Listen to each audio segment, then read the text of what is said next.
Mira Jensen didn't plan to text a billionaire. She only wanted her son to stop crying. It was past midnight, the kind of cold, hollow hour where even the city outside seemed to hold its breath.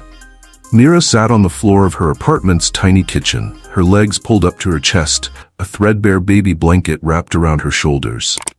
The lights were off. Not because she wanted it dark, but because the power company didn't do sympathy extensions. Noah cried from the bedroom. His bottle had been mostly water tonight. Mira tried not to look at the empty can of formula sitting on the counter. She picked up her phone with shaky hands, thumb hovering over her brother's contact. Ben had helped before. Not happily, but he had. She didn't want to ask again. But tonight wasn't about pride. It was about a baby who didn't understand why his stomach hurt. She typed, "Ben, I'm sorry to bother you again. I need $50 for formula. Noah's almost out. I get paid Friday. I'll pay you back. Please." Her thumb trembled as she hit send. She didn't double-check the number. She didn't even look at the name. She just set the phone down, dropped her forehead to her knees, and waited. 5 minutes later, her phone buzzed. "I think you meant to send that to someone else." Mira blinked, sat up, grabbed the phone, and stared in horror. One wrong digit. She'd texted a stranger. Her stomach dropped. "I'm so sorry," she typed. "Please ignore."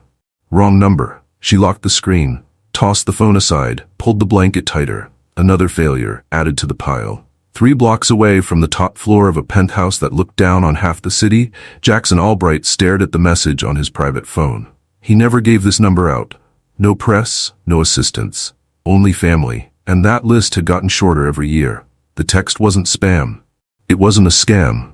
It was raw and real. He looked at the message again, reading between the lines. "Noah's almost out. I get paid Friday."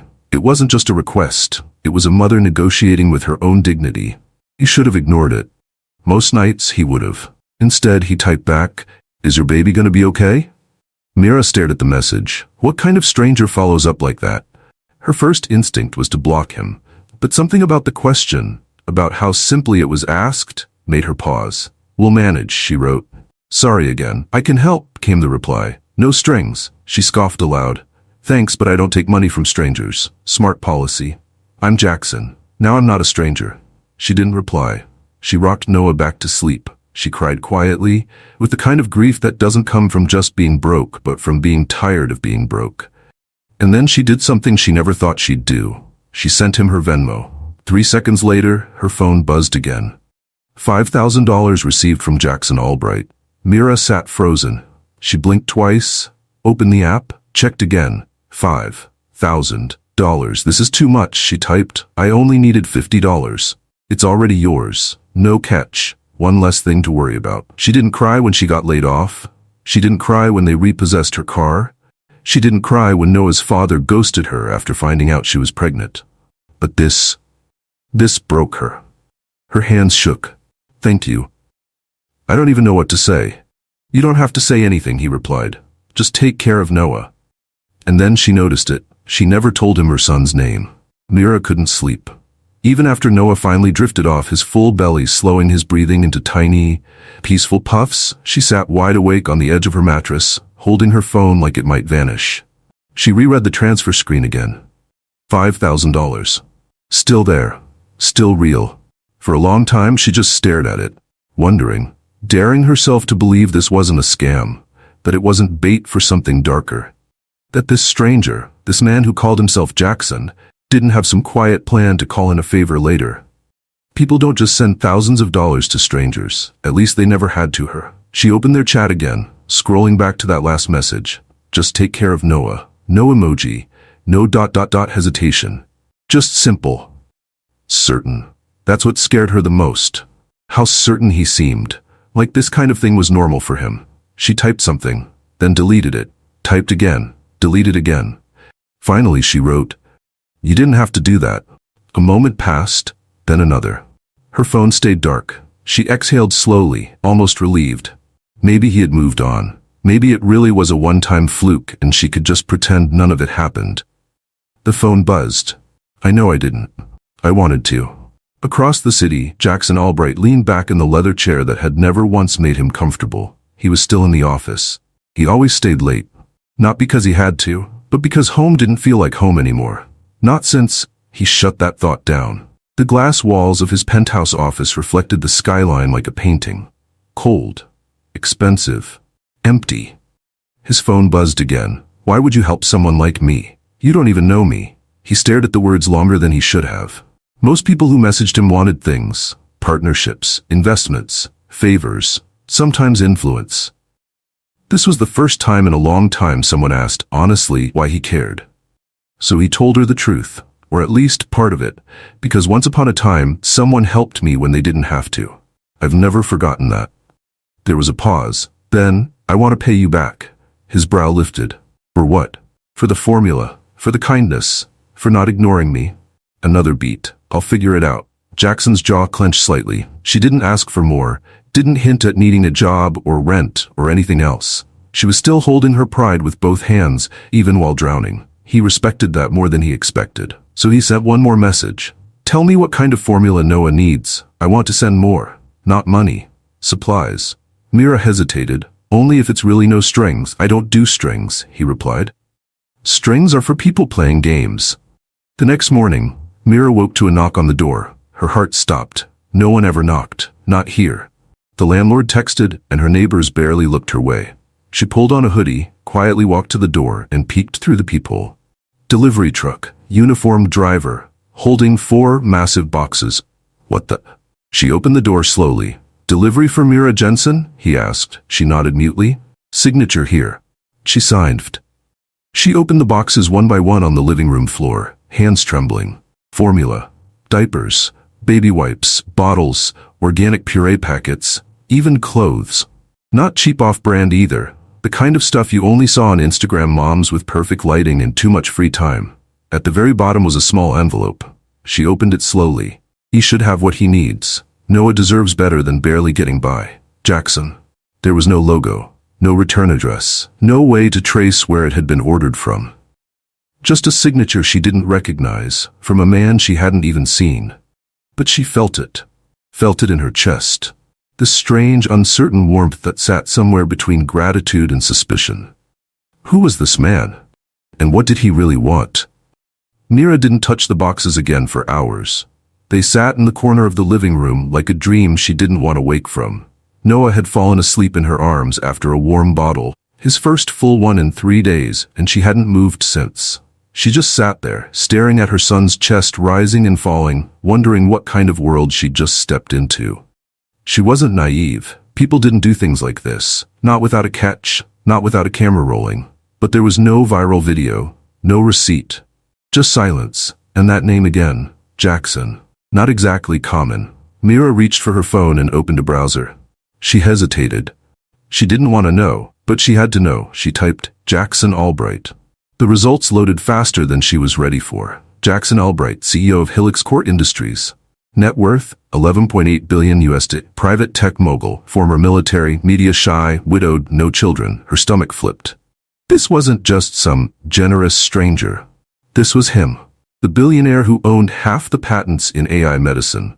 The one reporters called the ghost mogul because he avoided interviews like the plague. There were only 3 official photos of him online. All serious, unsmiling. One showed him walking out of a Senate hearing with cold eyes and a clenched jaw. The man didn't just live in another world, he built it. So why was he texting her? Why did he send $5,000 in baby supplies to a woman with no job, no car, and a leaky roof? Mira's hands shook slightly as she clicked the message thread again. She stared at his last text. Noah deserves better than barely getting by. It didn't sound like a billionaire. It sounded like someone who'd been close to starving and never forgot it. She typed, hesitated, then hit send. Why are you really doing this? He didn't answer right away. She waited. 10 minutes. Then 20. Her heart sank. Maybe he regretted it. Maybe he realized she wasn't worth it. Her phone finally lit up. Because I know what it's like to lose someone you can't save, and because no child should ever feel that kind of pain. She stared at those words, stunned. They weren't transactional. They weren't poetic either. They were just true. And they hurt. I don't want your pity, she replied. It's not pity, he said. It's recognition. Mira leaned her head against the wall and closed her eyes. There was a beat of silence between them. Then her phone buzzed again. Do you work? That question hit like a jab. She almost didn't respond. I did. Until Noah, and the company folded, and the daycare I could afford shut down. So no, not right now. What was your field? Biochem research. Mostly diagnostics. I interned at Novagen. Before things got complicated. You were in research? Yeah. But I also know how to scrub toilets, make lattes, and calculate taxes I can't afford to pay. She didn't expect a reply to that, but he surprised her. Come by Helix Core tomorrow. 11 a.m. Ask for Ava. No strings, just a conversation. Mira blinked. You're offering me a job? I'm offering you a chance to take one back. Mira hadn't been inside a downtown office tower in almost 2 years.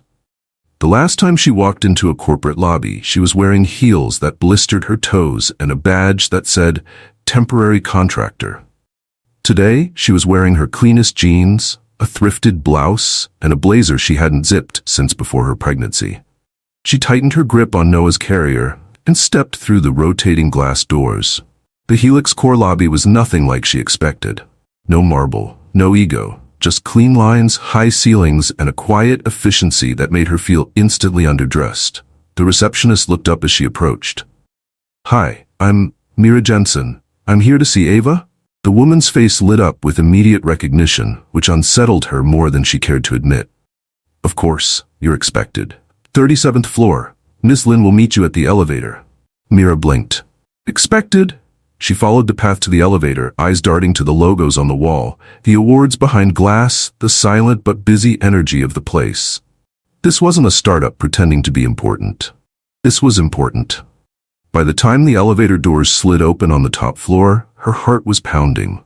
A woman in her mid-40s with sleek black hair and a tablet in hand greeted her with a warm but professional smile. Mira? I'm Ava Lin, Chief of Staff to Mr. Albright. He's in meetings at the moment, but he asked me to give you a tour and answer any questions. Mira followed her through a hallway lined with glass offices and subtle security cameras. I'm not sure what this is, Mira said finally. This whole thing feels like a setup for a punchline. Ava smiled. Mr. Albright doesn't do punchlines, he does precision. They stopped at a wide conference room with a view of the skyline. He told me to show you this first, Ava said, unlocking the door. Inside, it wasn't a workspace. It was a fully furnished nursery, a crib in the corner, a small changing table, soft rugs, toys, even blackout curtains. Mira's hand flew to her mouth. Ava's voice was soft. He thought it might help you feel more comfortable. Mira stepped inside, heart aching. The room wasn't expensive for the sake of it. It was thoughtful. Every detail said one thing clearly. Someone had paid attention. She turned back to Ava. Why? Ava's gaze held hers. Because he knows what it feels like to walk in alone. Mira didn't know what to say. Ava offered a small smile. Would you like some coffee? 20 minutes later, Mira sat in a smaller meeting room with a fresh mug in front of her, Noah asleep in the carrier beside her. The door opened quietly, and she looked up just as Jackson walked in. Seeing him in person hit harder than she expected. He looked exactly like the photos. Tall, composed, expensive, but somehow more real. Tired eyes, slight stubble. A man who had built empires but hadn't smiled in a long time. Mira, he said, as if it were the most natural thing in the world. Thanks for coming. She stood awkwardly, unsure of what to do with her hands. I wasn't sure if I should. You came anyway, that's what matters. He sat across from her, resting his forearms on the table. Before we talk about anything else, I want to be clear. You owe me nothing. This isn't a test. I'm not here to rescue you. I don't believe in charity, but I do believe in investing in people. Mira stared at him. Why me? Jackson looked down for a moment, then up. Because I saw someone who didn't ask for a shortcut, who didn't expect anything, who was willing to go without before they let their kids suffer. And because someone like that, I'd trust with anything. Mira felt her throat tighten. He slid a folder across the table. Temporary position, 3 months, finance audit support, flexible hours, work on site or remote, pay is more than fair, and if it's not a fit, you walk. No questions. Mira opened the folder and blinked at the number on the offer line. It was more than she made in 6 months at her old job. She looked at him. This is real? It is. She glanced down at Noah, then back at Jackson. And the nursery? He smiled, just barely. Also real. For a moment they just sat there in quiet understanding. Finally, Mira nodded once. I'll take it. Mira showed up on her first official day wearing the only business casual outfit she hadn't already donated during last winter's rent panic. The pants were a little tighter than she remembered, but they buttoned, and that was enough. She kept her hair pulled back, minimal makeup, and slipped into the building with Noah tucked against her chest in a soft gray sling. No one stared. That surprised her. She half expected side eyes, whispers, or polite but cold smiles. But the woman at the reception desk greeted her with a kind, "Welcome back," as if she'd worked there before. The elevator to the top floor opened the moment she approached. Ava met her with coffee already in hand. "Noah's space is ready," Ava said, not missing a beat as she walked her down the hallway. "And yours is just across the glass. You'll have full access to internal systems. IT will set you up. Let me know if you run into any trouble." Mira blinked. "That's it?" Ava smiled. "That's it?" The office they led her into was modest but sleek. A wide desk, dual monitors, and a chair so ergonomic it felt like cheating. Behind her, a glass partition looked into the nursery. Noah was already cooing at a set of plush blocks on the rug, oblivious to how drastically his world had shifted. Mira sat down slowly, hands hovering over the keyboard. She hadn't worked in over a year. She hadn't touched an internal audit system since her final project before maternity leave, the one that never got finished because the company folded without warning. But as she opened her inbox, reviewed the file directories, and pulled up the company's audit logs, something familiar stirred in her chest. Her brain clicked back into gear. She knew what to look for. Baseline deviations. Inconsistencies between submitted and verified invoices. Patterns of internal transfers that didn't match project activity. It was like brushing off an old instrument and remembering the tune. She worked quietly for over an hour, only stopping when she noticed someone standing outside her office. Jackson. He wasn't wearing a suit today, just a black button-down, sleeves rolled, slacks. Still looked like he belonged in a magazine. "May I?" he asked. She nodded. "It's your company." He stepped inside, glanced through the glass at Noah, then turned to her screen. "Settling in okay?" "I haven't broken anything yet," she said. "Give it time." She smirked before catching herself. He looked at the monitor. "You're already in the reconciliations folder." "I figured I'd start with the third quarter reports. There's a few inconsistencies in vendor payouts that don't match project records." Jackson tilted his head. "You found that already?" She shrugged. "They're not well hidden." His expression changed, not surprised, but something more thoughtful. "Anything feel off to you?" he asked. Mira hesitated. "I've only been in the system an hour, but yeah, either someone's rounding in ways that make no sense or someone's hiding something in the noise." Jackson's jaw tightened just slightly. "You don't have to dig deep yet. Start surface level." "Right," Mira said, "except I don't do surface level." He nodded once. "Neither do I." Then he turned and walked out. That afternoon, Ava brought her lunch without asking. Grilled chicken, roasted vegetables, iced tea. Mira was mid-bite when a ping came in through the internal messenger. "Keep this just between us. If you find something that doesn't look right, bring it directly to me. No one else. Not even Ava." "Understood?" Mira stared at the screen. "You expect me to find something?" "I expect you to see things others won't." She sat back in her chair and looked through the glass at Noah. He was curled up asleep with a tiny stuffed fox tucked under his chin. The sun lit up the soft edges of his hair, and for the first time in months, Mira didn't feel like she was running behind the world. She was catching up. Or maybe, finally, stepping into the right place. By her second week at Helix Corps, Mira had built a rhythm.